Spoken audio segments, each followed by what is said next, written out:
Are you ready for this? He's Derek. Hey, put this dildo in my vagina. Ladies, am I right? She's Romaine. I literally just waved my dildo at her, and I'm like, this needs to go in my vagina right now. This is Derek and Romaine.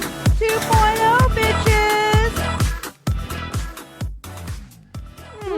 It is hot in here. Indeed. Derek Hartley, along with Romaine Patterson, and get ready because we have a sizzling interview with Lucy Hart coming up in just a few moments. Yeah. You know how we like to keep it spicy and caliente around here. Oh, yes, I do like a little spice here in the studio, Derek. And elsewhere. Well, yeah. It's true. What can I say? I'm a creature of habit and likes. Well, I think that keeping things spicy and interesting is a good way to have a happy life, to have a long life, to enjoy life, like max out the benefit of your life. Right. I agree with that. Because, I mean, I really feel like Lucy Hart sort of in the interview, you'll hear that she really just sort of I wanted to get to a place of personal happiness with herself and, and how that reflected for her. But I think we're all on a search for that, Romaine. I mean, I don't want to get too deep in the well of wellness about it, but, Sure. We should all be looking for ways to discover ourselves and enjoy ourselves. I agree with and that. Make our lives better. I 100% agree. I feel like my whole life's mission is to know myself well and to live my life authentically in who I am. I definitely live my life that way. And I love other people that do. And I think Lucy Hart is a perfect example of that. I recently came across some tips for living a long life. So for people who are really enjoying their lives and like, well, this is a trolley I am not interested in getting off of. Here are some ways that science says are the best ways to have a longer and I would assume healthier over time. I can't wait to see how life. many of these I actually follow. I'm going to say maybe 50-50. Okay. Look, let's hear I it. think we're all in the process of improvement around here. Total quality management, continuous quality improvement. That's Absolutely. our DNR way. All right, Okay. well, here you go. Here are the 8 tips. I guess everybody get a pen, All right, I'm ready. unless you're driving, and then please hands on 10 and 2 and save Just this take for some later. mental notes. Yeah. Okay. Yeah. Take a mental note. All right, here we go. Here are the 8 tips according to scienticians about the ways to live longer. So, number 1, exercise. Well, I'm already failing. Yay! Good job. Although I will say, so when Romy, later this year, Romy is going to get her black belt and then she's going to quit Taekwondo. And I've wanted to take Taekwondo with her this whole time, but she wouldn't let me because she was embarrassed to have me in class with her. Well, So- you are embarrassing. Indeed. So I'm thinking that when she quits, I might take Taekwondo on my own after she's done with it. Because I'm already used to spending the money on the classes, right? Because I pay that bill Right. every month. So I might just slide in there and do that as a new form of exercise for me. Me, I because we have been doing the shows from home, a big sort of, I mean, not really exercise, but ambient exercise I would get is that I had a much longer walk to the studio Right. from the train than Romaine did. Our studio was further away from my train. And even though there was like a little bit of a subway I could have taken, the 20-minute walk in each direction was sort of good. Good exercise. ambient Great exercise. exercise. Yeah. Yeah. So since we've been working from home, I have been trying to commit to either spending some time on the treadmill, because when Mike and Brian moved out, they had a full home gym here, and then they left all of it behind. Okay. Even though I never used it, they have one of these fancy treadmills. I think it was too big and heavy to move, and they didn't have space in their new place for it. So it's like, and I told them, leave whatever you want behind. So the treadmill is here, and when it's colder, it's too cold to walk outside, I'll get on the treadmill and listen to the Smartless podcast or something on the treadmill. Sometimes I'll listen to Derek and Romaine. Oh, Ooh. God. Yeah, that really gets your blood pumping. And so anyway, but I try to sort of walk around the neighborhood. But recently, I've been, because I had a bunch of work done on the house, and I have been trying to throw away old crap that nobody cares about. If I don't care about it, nobody else is going to care about it, right? I'm the only one here. True. So I've been trying to get rid of stuff and whatever. So I've been going through just junk everywhere. Yeah. And I had to move things around because they were redoing the insulation and everything. So everything has been sort of taken out of closets and moved around. Mm-hmm. And so in the basement, though, we have a bunch of stuff because the gym is set up in the sort of utility area of the basement, right? So the internet router is there, and the washer and dryer, and the gym equipment, and like holiday decorations and emergency supplies for when there's like the power goes out or something, right? So like the box that has candles and some extra water and food, whatever, that kind of thing for emergency. Anyway, it's all in the same area in the basement. And like a lot of people, I have several boxes and bins. Okay. I know everyone's like, how long is the story? It is actually getting somewhere, and it is about exercise. So I have these, how you'll end up with a box or a bin, and it is 6 extension cords. It's chargers for any number of electronics that you may or may not still have. Oh, yeah. It's, those kinds of things, right? Mm-hmm. And it's like, oh, well, I might need this at some point, and so I'll put this here, and it goes into this like box. So I have a milk crate in the basement, and it has a bunch of extension cords in it. And when Mike and Brian were here, we would go off on our many cruises and trips to Dollywood or Disneyland or Disney World or whatever. And while I was gone, Mike and Brian would make any number of changes to the house, buy things. Not a surprise. I would come back and things would be different. There would be new things. And so it was routine that things would be here. And I would see, I don't know what that is, but I didn't buy it and I don't know what's there. Anyway, so I have this milk crate and it has a bunch of extension cords in it. It's in the basement. And on top of it is a big coily thing. And I thought it was an attachment to clear out a pipe. Because, it's an old house I have, and there's, God only knows, 70 years of grease and hair clogged in every single pipe in this house. Not one drain is fully clear and flows, no matter how much Drano we pour down things. Anyway, it's not good. And so I just assumed, Mike and Brian, they had this slow drain issue with the tub in their bathroom, and I was like, it must be from this. They must have been trying to clear this drain. Anyway, I'm never using anything like that, so I just left it on top of this milk crate for a long time. And then recently, I was clearing things out in the basement and moving things around, and I picked it up. I was like, I wonder how this attachment works in case I'll ever need it. Mm-hmm. And I picked it up and I was like, this end does not have an attachment to attach to the machine that you feed into a pipe. And I was like, well, the attachment must be on the other end. And this is just some kind of like nozzle front where you can put different attachments, a scraper and a twirler or whatever. God only knows. Sure. And anyway, I look at the other end. It has the same thing. And then I realize this is not for clearing out a pipe. What is it for? It is, okay. Have you seen these like super buff fitness people where they take these ropes and they have a rope in each hand they are tossing the rope back and forth. They're lifting it up and down like a wave. Yeah. Yes, exactly. Not jumping rope, but they're like flipping these ropes with their hands. Right. Mm-hmm. Anyway, it's one of those coiled up. It is a giant, heavy exercise rope. What? I know. So apparently, as part of their gym equipment, which again, I never used any of it. I didn't buy any of it. I didn't know what is there. And they have a bunch of like stretchy bands and weights resistant and bands, yeah. They have the regular kind of stuff like that and everything. Yeah.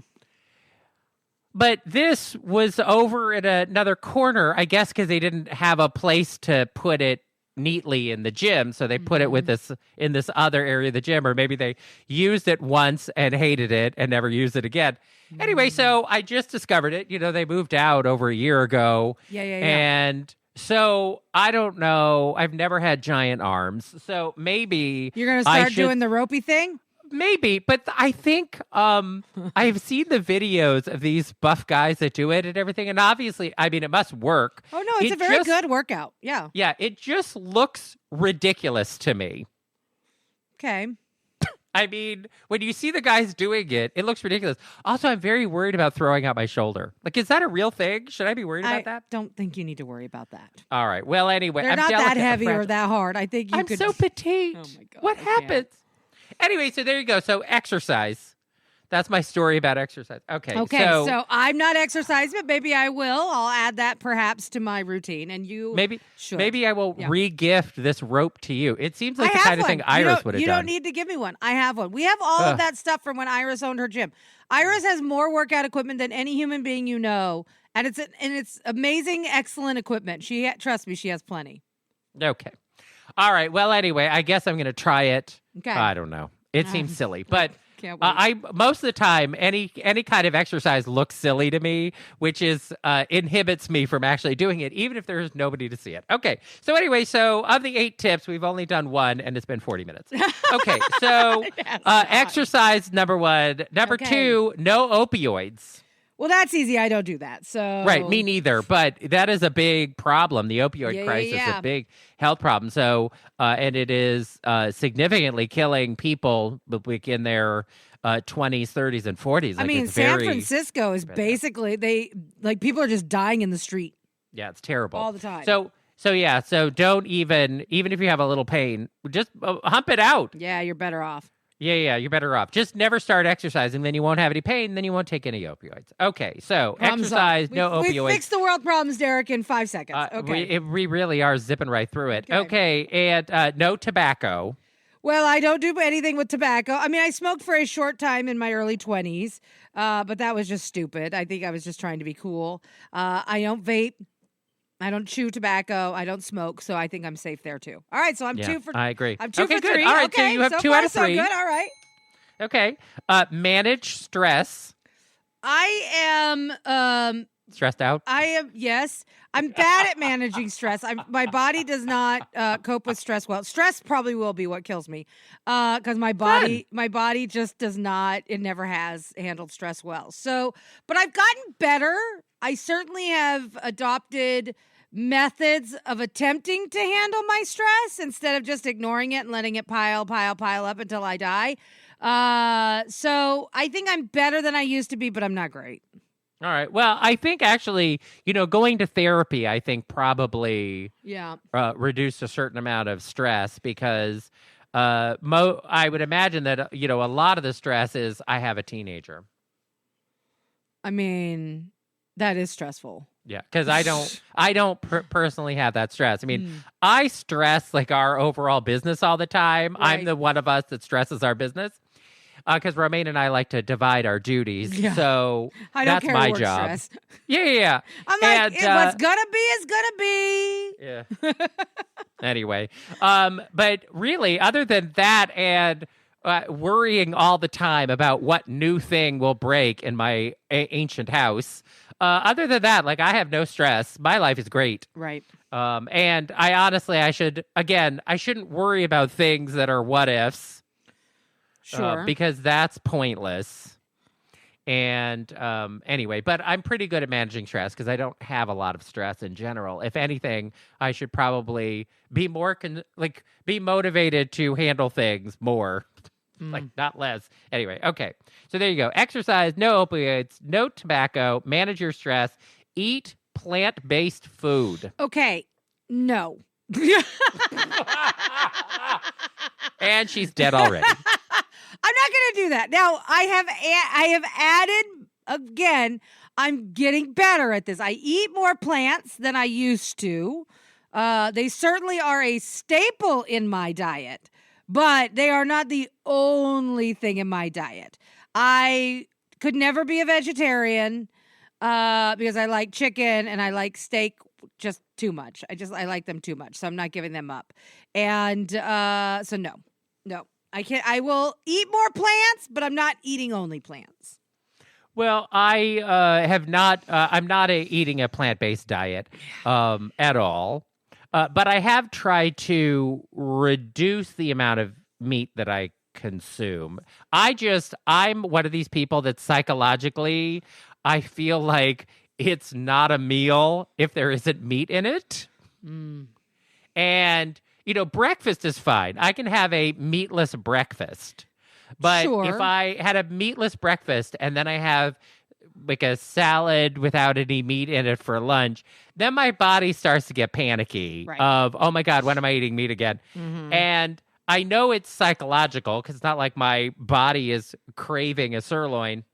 Right. But somehow, psychologically, it is a barrier for me going fully meatless. But I have tried to eat less meat. But I think the real issue for me is eating less processed food. And I think most people, the issue about their diet is about how much processed food you eat. Since Mike and Brian moved out, I am still enjoying my chicken strips and curly fries and my Popeyes every once in a while. But because they're not here to cook for me on the weekends, I cook a lot more.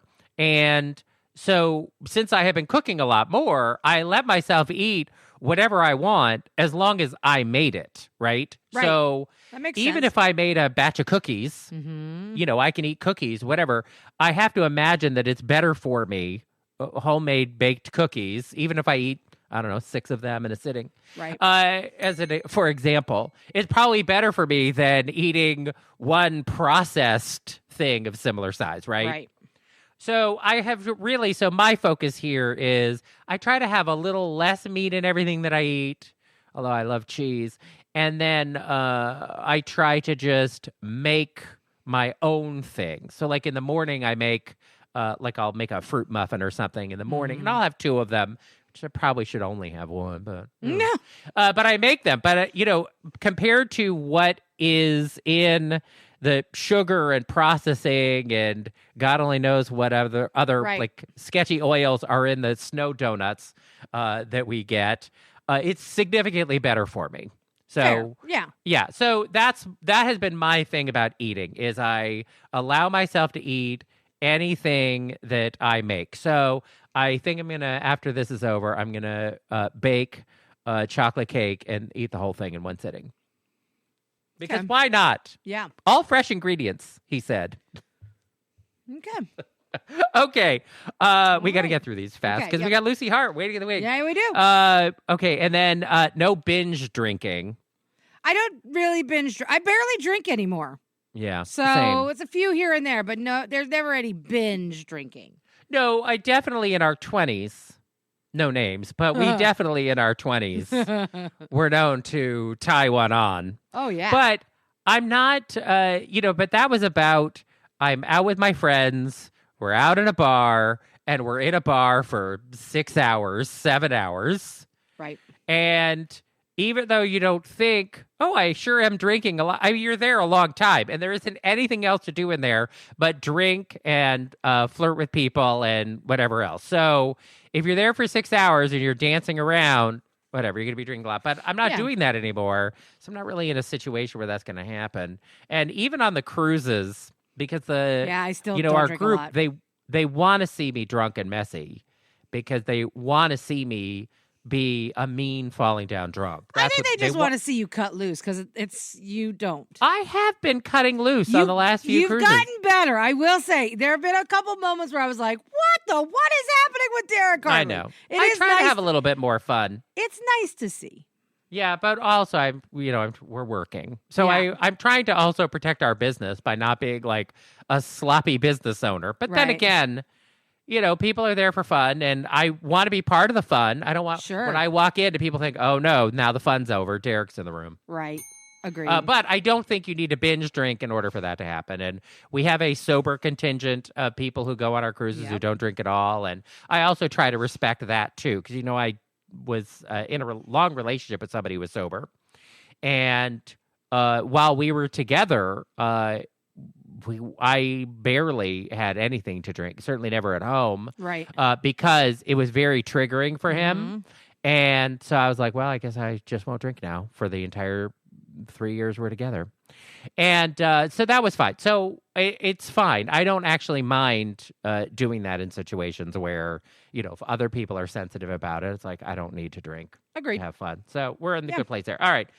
Get good sleep. We only have 2 left. So get good sleep. I believe in this strongly.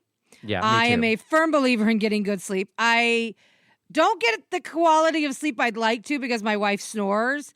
But I do believe in this, and I spend an enormous amount of money to make sure my bed is very comfortable for me. Yeah. Well, we have said before, around the house, here's our big tip. Spend the money on the things you use the most often. Don't cheap out on the things that are the most important to you. So sleep is really important. Get a great mattress that you like that can encourage good sleep. Even if it takes a while. I know that people buy a lot of mattresses online and everything, right. And the mattress technology is significantly improved, and there are different options in the mattress space now, but it is much better. You should not have a mattress that you hate, and a good mattress should last a good long time. Absolutely. So invest, I think, in a good mattress, and also A+ pillows. Agreed. Yeah, don't stick the landing. Get a good pillow, a pillow that you like. And if a pillow makes you sad, get rid of it. Get a new pillow. Yep. And I know pillows can be expensive or whatever. I'm telling you, don't cheap out on a third of your day. I agree. Yeah. All right. And then finally, have positive social relationships. I definitely think I have that. I have lots of good social relationships with people, and I feel very good about them. So I feel like I have that. All right. Well, I have no social relationships, and I feel very positive about it. So that's what makes me happy. I mean, I joke. I do have people in my life that make me happy and everything, but it honestly makes me much happier when I'm not around a lot of other people. So, even being here at the house, this is true. I will sometimes go days. It doesn't even occur to me that I'm alone and there's nobody here. Like days will, and then all of a sudden be like, oh, I am alone. Like it doesn't even cross my mind. And I understand that other people who are very social and like to be around people, they would probably become very self-conscious of, lots of alone time. It doesn't even cross my mind. That's crazy. I know. But sometimes it hits me. I'll be, I'll make a loud noise at night, like I'll drop something, and I'll and then I'll think, what? Who cares? There's nobody here. That's funny. And that's usually when it crosses. I'm like, oh, right, there's nobody here. Right. It's just me. Just me. Living my best life. Yeah. Yeah. All right. Well, we're glad you're living your best life with Derek and Romaine and enjoying the show. And I think you're really going to enjoy the interview that we have coming up with Lucy Hart right after this. Stay tuned for more Derek and Romaine. One of the great joys that we have here at Derek and Romaine is hitting the road and traveling. And that's why we think you should check out the Travel and Adventure Show in a city near you. There are lots of options all across the U.S., and they have lots of great information, great exhibitors, speakers, and it's time to get out there and see what the world has to offer. So in January, they're going to be in quite a few cities: Chicago, Denver, New York City. In February, they're going to be in Los Angeles, Phoenix, and Washington, D.C. And Derek and I will be at the New York City and Washington, D.C. shows because we will be participating in the LGBTQ pavilion that they set up, which is specifically set up and to find safe and fun travel partners who are providing new and exciting travel options that are specifically designed for the LGBT community. You know, wonderful travel companies like DNR Travel. Right, Derek? That's right. I mean, we love our group events that we do, but a lot of people who travel with us, they are interested in trying new things. They like the group activity of it, but many of the people who are in our group are very adventurous, and they like to try lots of things that we have not yet done as part of our thing. So if you've been thinking about, like, what if I did a river cruise in Europe, or what if I did a safari in Africa, or what things might there be to do and see in South America? What's great about the Travel and Adventure Show is they have different sections that cover different parts of the world. They have tour operators and exhibitors from all around the world, and you can learn all about your options and even book future travel right there at the Travel and Adventure Show. Yeah, the Travel and Adventure Show is filled with experts that are not your everyday sales representatives. They're trained specifically to answer your questions, tailor your itineraries based on your needs,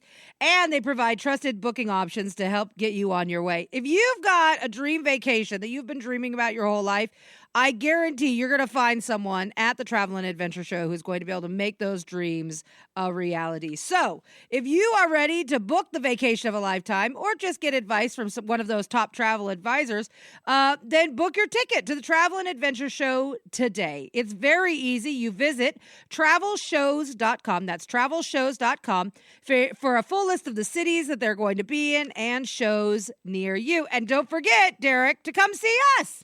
That's right. We'll be in New York City at the Jacob Javits Center on January 27th and 28th, and in Washington, D.C. at the Washington Convention Center on February 24th and 25th.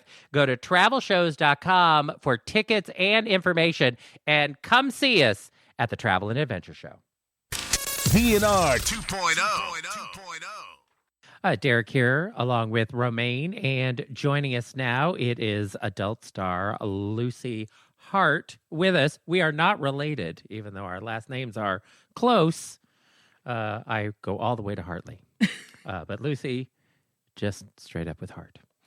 You can check out Lucy Hart on the web, nicefeelings.com, which we'll talk about in a moment, and Mama Hart X on Twitter and Instagram, and that's Hart, H-A-R-T, just like mine. Lucy, welcome to the show. Thank you. How's your day been? Fantastic. We're recording this for a later date, but it is hump day today, so it feels appropriate. It is. Yeah. That it does. I feel good about it. I just worked out with my friend Bren, who has a huge butt. Speaking of hump day. Oh. It's very buddy in my gym. There's a lot, because I got a pretty big old butt, but Bren it was a lot of ass. Oh. How horrible that must have been for you to work out with all that ass. It was hard because Bren's had already gotten late today. So I was like kind of hoping, like we'd work out and like, hey, let's turn the camera on. But Bren already got some D today. It's okay. You can't get it all. Is getting laid like a daily thing for you no matter what? No, well, sometimes. Yeah, for sure, sometimes. Lately, I'd say it's often. I haven't run the numbers, to tell you the truth. Okay. I gotta run. Maybe if I ran the quarterly numbers, I'd have like an average for you. But I'm getting a lot of pussy. Okay. That's good, which I think is good. And butthole. So Lucy, let's talk a little bit about your career, because you have a very a long and interesting career in the adult entertainment sphere. So you've been doing porn basically for 15 years. Is that right? About since 2007 was my first pornographic experience professionally. Yeah. Okay. And in your years of porn, you have done porn both as a man and now as a trans woman. Exactly. Yeah. So Done it all. I got to tell you, Lucy, I have a lot of questions, and I hope you don't mind the plethora of questions that I have about your career. So when you first started out in porn, tell me about what brought you to porn in the first place. What brought Lance Hart to porn? Sure. I was, at the time I was a dude that was, everybody said I was cute and good looking, but I couldn't get my shit together. So, like, if you know some guy in his mid-20s who's, like, really fucking handsome and fit and nice and gets along with people, but, like, always broke and has horrible credit and kind of, like, couch surfing kind of Sounds person. Like, that was me. Okay. I was like a lovable loser, if you will. Like, I just couldn't.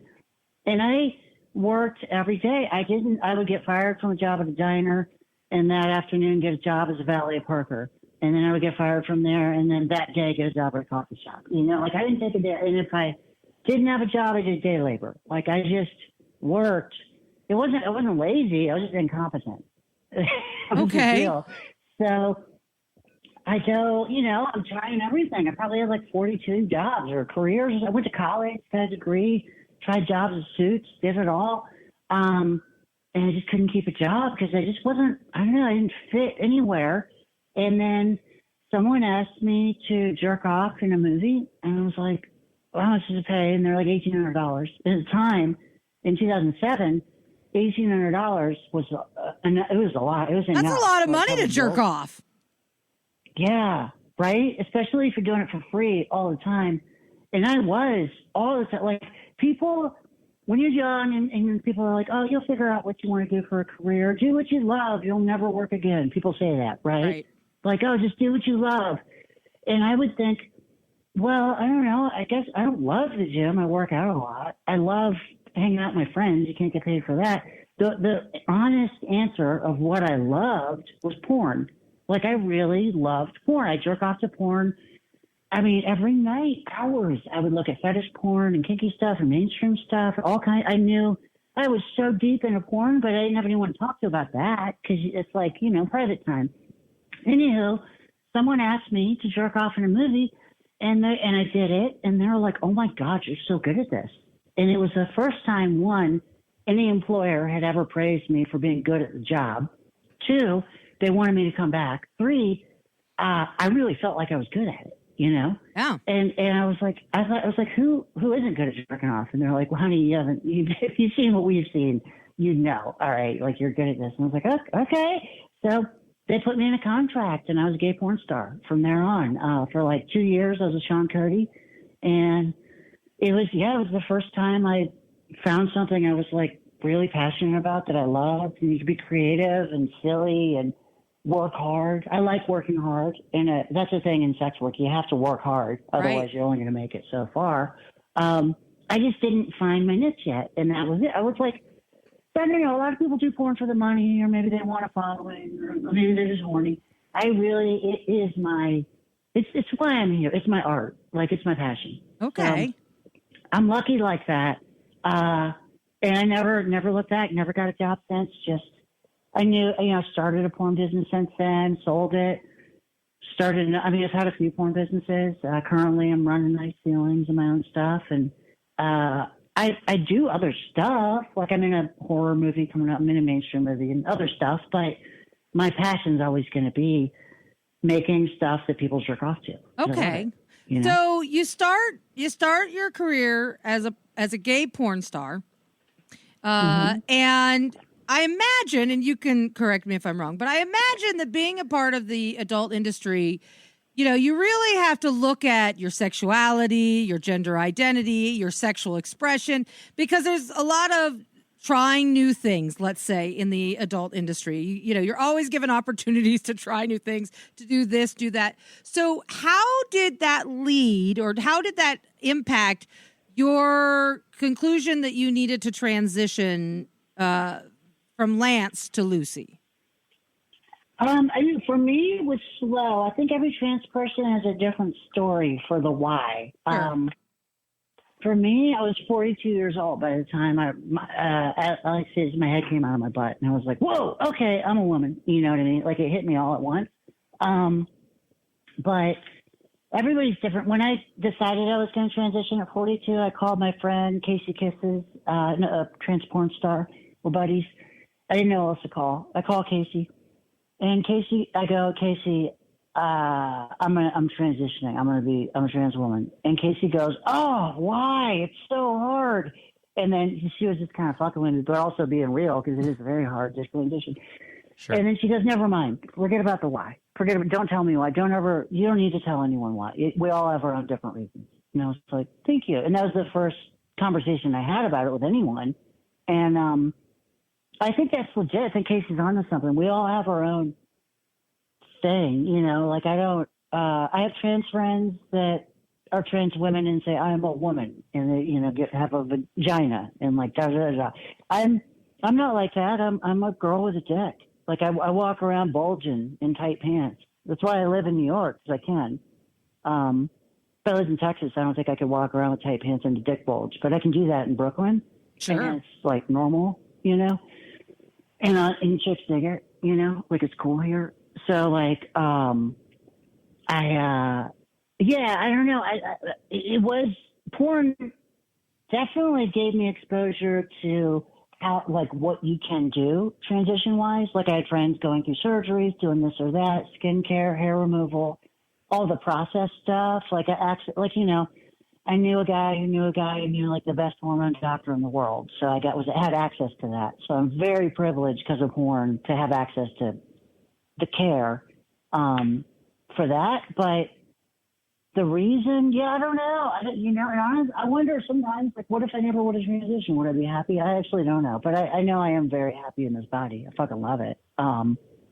Everything about it is, I like being a booby lady with a dick. It's cool. So I know from my research prepping for this interview, I know that you got sober when you were like 19, right? You had experimented with a lot of drugs, trying to kind of help you figure your way through life because there was a lot going on. Do you think that, looking back on that time now, do you think you knew then that there was a transition coming in your life and you just hadn't gotten there yet?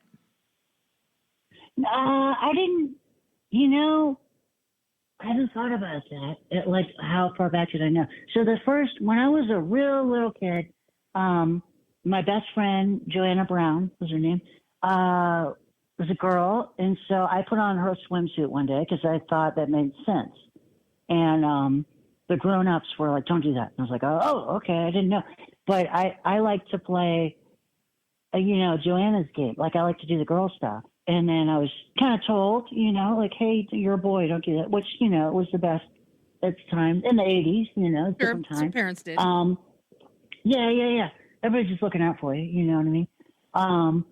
But so I just didn't think about it since then. And then as I got older, I knew, well, I'm not exactly straight. I didn't know I didn't know changing your gender was an option till later in life. I just thought, I'm not like these guys.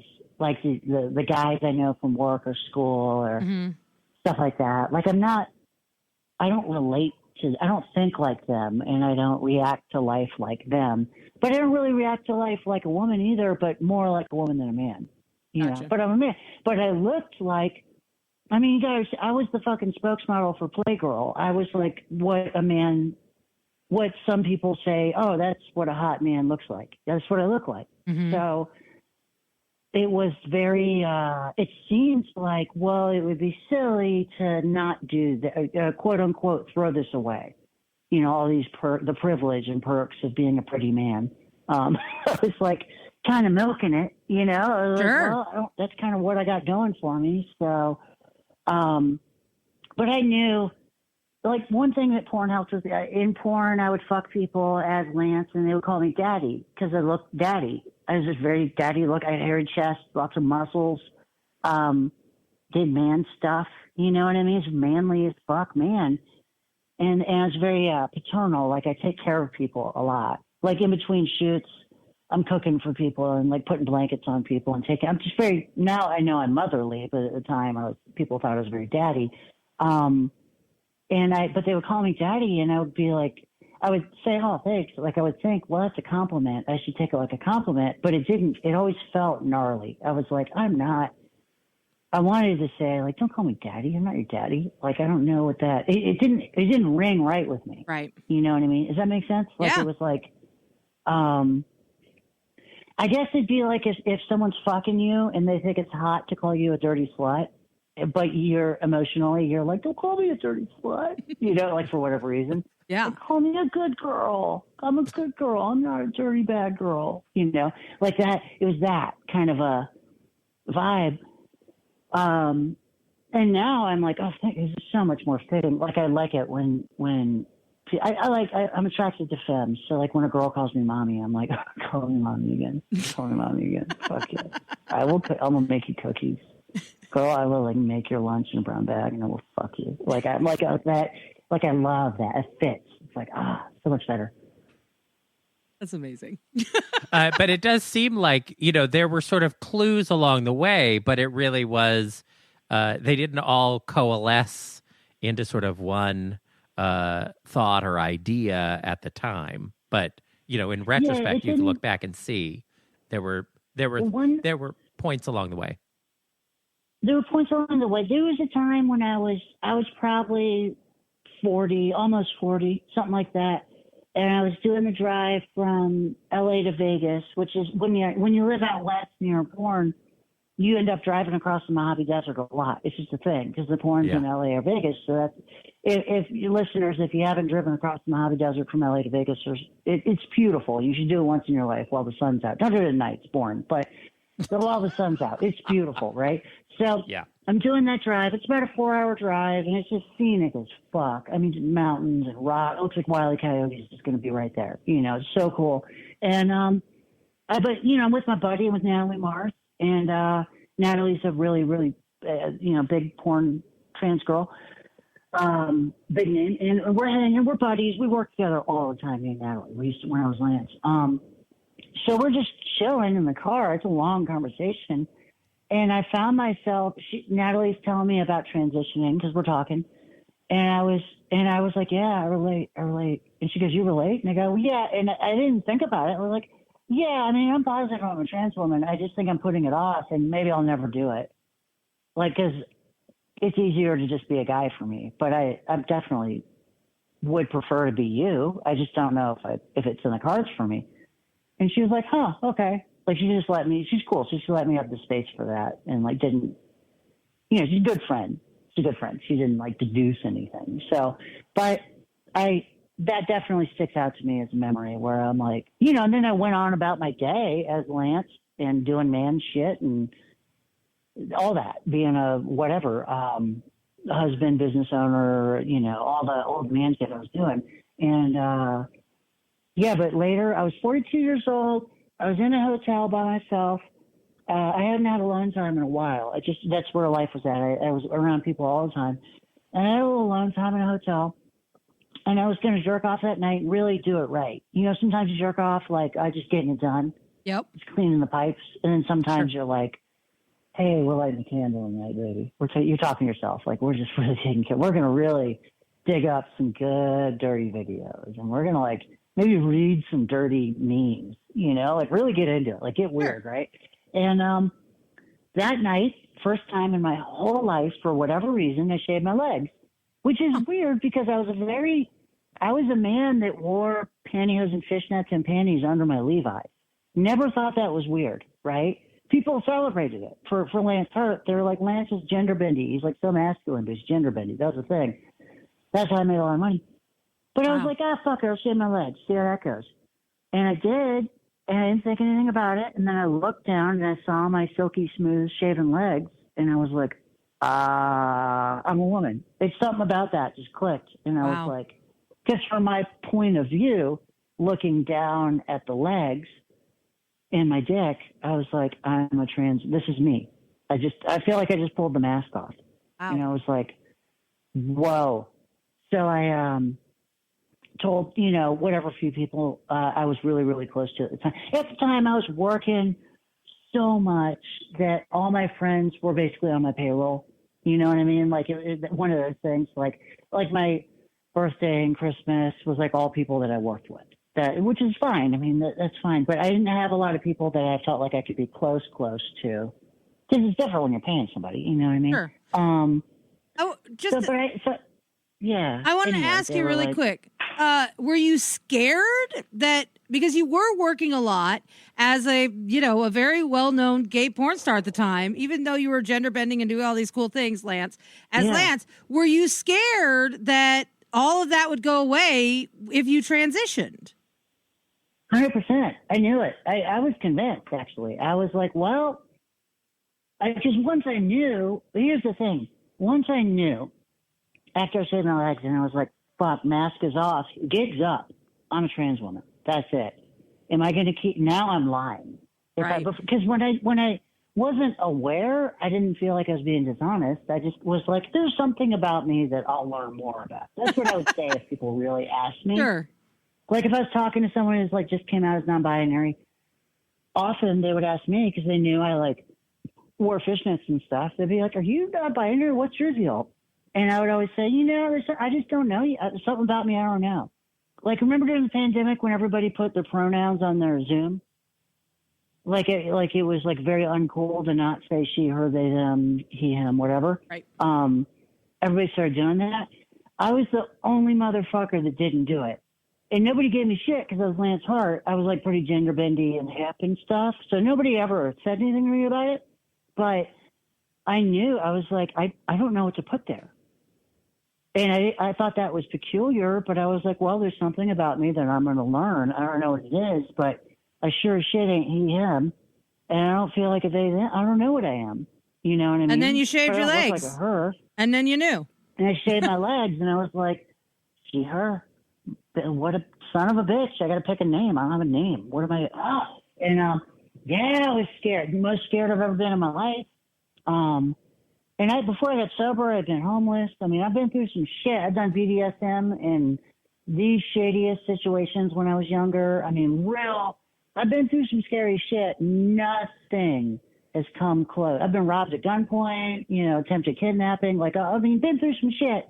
Nothing was as scary as like, oh my God, I'm going to lose everything in my life. But that hasn't happened. Probably tell us what did happen. I built it back. Well, I did. Most of the people I was hanging out with then, I don't hang out with anymore. You know what I mean? And, marriage didn't work. And, what happened was it got hard because I was going through a hard time in my life. And I found really quick that like I was a person who seemed very popular, and had like, I don't know, people with a lot of clout around me all the time, like people with really big Instagram followings and whatever around me all the time. And they were, I love you, you're the greatest, we're best friends, we'll BFFs forever, or romantically love you, whatever. And then a couple surgeries into it and some hair removal, and people were falling off. Nobody wanted to hang out with me. I was like, oh, okay, So, here we go. We are losing everything. Can I ask you, Lucy, were these gay people, straight people? What kind of people were they? I'm curious because I always feel like the gay community, in a lot of ways, ignores or pretends like the trans part of our community isn't there. So was it gay people? No, it was. I'm a pie chart of a social person. Like okay. I am, because I was. I mean, again, I was Lance Hart. I owned one of the only bisexual porn companies in the world, BiFuck at the time. Sweet Femdom was a pegging site, which was the biggest pegging site ever.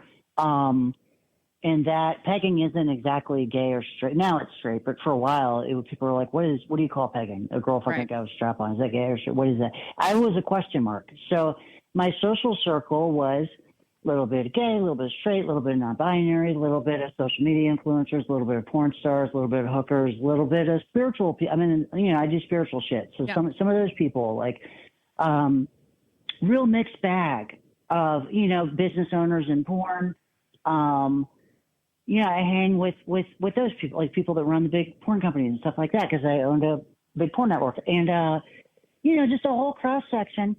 And I'm not saying it wasn't like fuck that, none of that. I don't have any beef with any of them. I learned very quickly that, like, wow, I don't have any really close nurtured relationships in my life. I mean, I do. I have old friends that I love very much that lived on the other side of the country and they got kids now. That kind of thing. Yeah. And then some people in porn, so what I had to do was just kind of split it up. I needed help. I needed people to, like, just kind of put ice on my butt after surgery and stuff like that. And that help give me rides to the hospital and stuff like that. Sure. So I moved out, got divorced, and I was living in a divorce apartment like people do. And I had all these airline points, like, from porn and credit and stuff. So I seriously had like 500,000 airline points. So I just used them, and I hit up everyone I vaguely knew that I thought was pretty cool. And I was like, hey, you want a free trip to Vegas, and we'll pajama party for 3-4 days, and I'll fly in, fly out, and food provided. You get to say you're taking care of a trans person, you're a trans ally, but you don't have to do anything for 4 days. And that's a fit for some people, sure. right? Sure. Like busy people who are like, oh, I can turn my phone off for 4 days and look like I'm doing something important. Yes, I would love that. So I ended up making a whole new group of friends out of that. And some of them were, it's what it is. They just took me up on the trip. Some of them are like people who I call and text and hang with regularly, and we talk about feelings and, help each other with hard stuff and stuff like that. And I did, what I did lose, it needed to go anyway. It was like pruning bushes, like sure. in life, like that. The business I owned, I had to sell to pay for the surgeries. So I lost my business. I didn't lose. I sold it at a profit, but it was gone. I became unemployed. I was a sex worker that was booked as much as I wanted. If I wanted to work every day and get paid for it, I could. Like, there's no shortage of paid work for me as Lance Hart. I went from that to, like, nobody would book me for a while because I looked like, someone in the middle of surgeries. Like, it wasn't going to happen. And so I really did. Yeah, it was all gone, but worth it, 100%. 100% worth it. Not even a question. And now, and now you've launched nicefeelings.com, which is your own pay website. And you're working with cis and transgender performers across the board. So this is your new venture. What makes it different from what else is out there? Sure. So, for one, this is porn made by somebody who I was a guy that jerked off to porn for 42 years, right? Even when I was making it. So this is made by a real pervert, not like some corporate bullshit. I love that. But that real pervert is now a big titty MILF with a nice dick and a big old ass and a thin waist and a $80,000 plastic surgery face and big old lips. Fucking people in a gym and, with chains and ropes. It's nice BDSM made by real perverts. So I know what to shoot. I know what angles to give. I know what performers to book. And I call it Nice Feelings because after that experience transitioning and kind of all the emotional stuff I went through, it's like, I think if I have one privilege left, it's that I can afford to only work with people that are nice. Because I happen to, from 15 years of porn, I know everybody. Right. And I know how to run payroll. I can pay people, so I can people generally, I'm not known as someone who makes like award-winning, that kind of porn. I'm someone who's, I make porn that's fun to make. Like, people have fun on my set and it makes money. Like, it always makes a profit. So I've learned how to do that. So I'm booking people who are nice. You know what I mean? That aren't doing shady dirtbag shit. They're nice BDSM people and they're kinky as fuck. And when you put nice people around each other that really trust each other, they're more likely to be like, well, choke me harder, mommy. No, fuck my throat, mommy. Because they're not like, oh, I just want to get through the day. I know I said I'm kinky, but really I just want to go home and eat a pizza is what they're thinking. If they're like, but when you're actually like, they show up and I make them some breakfast. Here's a biscuit, and here you go, baby. Here's some coffee. Here's the options of what we can shoot. You get to pick. Would you at this, that, or do you have any ideas? I take good care of them. We open up and we fucking get down, and it's nice. It's really nice. So that's different. I don't think there's a lot of MILF porn for trans women, like trans women as the MILF. Yeah. And I'm new to that. Like, I'm bringing that to the internet. That's not, the internet certainly has MILF porn, right? That's one of the top search terms in Pornhub. Certainly has trans women, but there hasn't been a MILF trans star yet. And I'm like, so let's see if Lucy can do that, or if Lucy can find that and put it on Nice Feelings. But hopefully I can do that too, because I'd like to be that if I can. But if I can't, hey, I'll find it, Well, it sounds like you have good lofty goals, and it sounds like you're trying to create something in the industry that is both, I think, necessary. I think it's important for people to embrace the trans communities in all of its shapes and forms, because not every trans woman is the same, and I think you've already kind of expressed that. We're not. And, there's a beautiful diversity there. And then to be creating and demonstrating transsexuality in a positive environment. I mean, I think that's pretty fucking incredible, honestly. Well, I appreciate you saying that. So the trick, I think the trick is if you want to normalize something, you got to put something else outstanding right next to it, and then do the normal thing, right? Like, if there's a Superman movie. Everything else imagine there's a Superman movie in the movie theater and then a gay couple kisses in it. It kind of normalizes gay couples kissing in public, right? Right. Like, because Superman's over there, like everything else looks normal. So if you make a BDSM hardcore porn, but I book a trans woman who has a vagina and it's like done the full gender affirmation thing, and I don't say anything about the trans woman being trans, I just call her a girl. Right. I've just normalized, absolutely, that a trans woman with a vagina being in a porn. I've already done that like 3 times on Nice Feelings. No one has said shit about like, wait, is that a trans woman that you're saying is a girl? Is that the first time that you da da da da? I just do it, but make something outstanding happen right next to it, and it makes it normal. I think that's important. It has to be hot. Like, we fucked her. Me and Penny Barber fucked this trans girl, Mara Maven, in the butt, in the kitchen, in the gym. It was really fucking hot. Okay, this might be my favorite thing about you, Lucy. We want to make it all, just seem very normal, very relaxed, but we're going to fuck the shit out of her. Like, that is, you're a girl after my own heart. Well, I was asking around. If I'm not working, I'm at some kind of like dyke day or queer space or like leather hang or that's what I do for fun, right? That's why I live in Brooklyn, right? Sure. So I can go hang out at Hacienda at Vampire Dykes or whatever, you know what I mean? Like Friday, I'll be at some dyke day in the park. That's what I do, right? So in that circle, since I moved here in March, I've been asking like, hey, do you know any subby people with a vagina? I don't care if they're trans or cis or what. I need a subby hot person with a vagina that is into mommies, that wants like mommy to take care of her.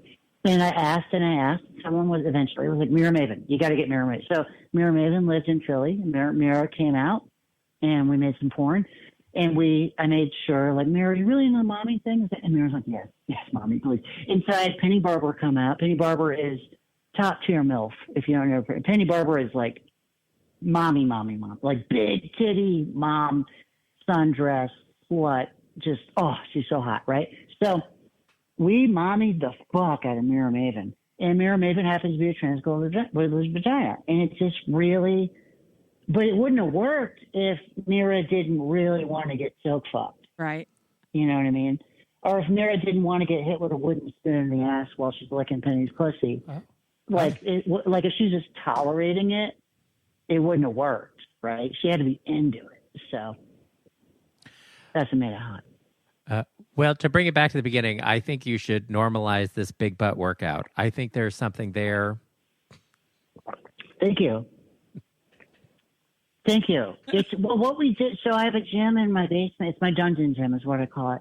I was going to build a dungeon in my basement so I could shoot in it, and then I was like, "Well, where am I going to work out?" And then I was like, "Oh, it's easier to do BDSM on gym equipment than it is to work out in a dungeon, right?" True. Like, just if you had to pick. Yeah. So, and as it turns out, squat rack and a weight bench are like really good for BDSM. Like they're great, right? Yeah. So I lit the fuck out of it. It's beautifully lit. It's a nice gym, top notch equipment, and there's floggers and crops and ropes and chains and shit. So you built a sex room / gym that works very well for your needs.